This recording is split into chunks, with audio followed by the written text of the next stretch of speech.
فضيحة الإعلام الجزائري بالمغرب.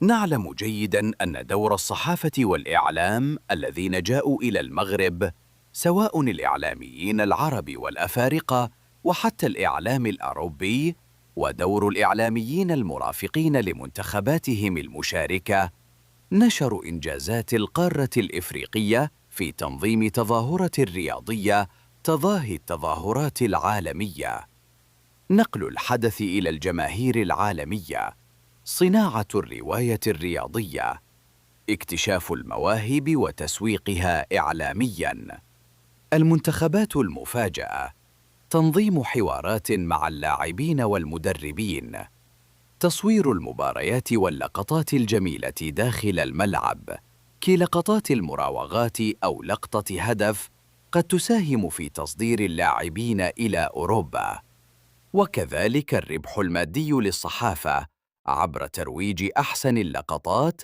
وربح جائزة أحسن صحافة وأفضل الإعلاميين، تحسين صورة إفريقيا أمام العالم، الدبلوماسية الرياضية، بناء علاقات مع الدول التي ننشر أخبار منتخباتها بطريقة جميلة، الربح عبر وسائل التواصل عندما ينشر الإعلام عبر منصاته مقاطع فيديوهات جميلة للأهداف والمراوغات، وحوارات حصرية مع اللاعبين النجوم أو المواهب الصاعدة.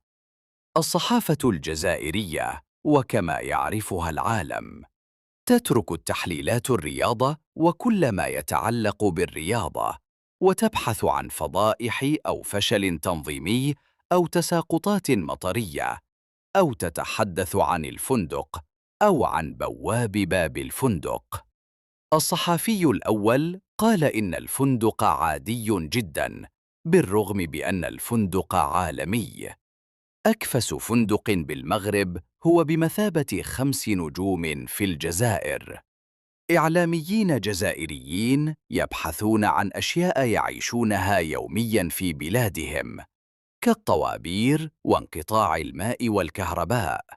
كل هذه المشاكل يعيشونها في بلادهم ولم يجدوها في المغرب، فبدأوا برحلة البحث عن قرية قد نام سكانها، لكي يقولوا: ها وجدنا مكاناً بدون ضوء. تركوا الملعب وأجواءه وسافروا إلى قرى بعيدة في منتصف الليل لتصوير مشاهد الظلام، علماً أن المباراة كانت على 1:00 ظهراً. إعلام معقد، شعب مريض نفسياً، حكام مقهورين. من المغرب فزرعوا القهر والحقد في قلوب مواطنيهم، حتى أصبحوا يتكلمون ليل نهار في قنواتهم عن المغرب.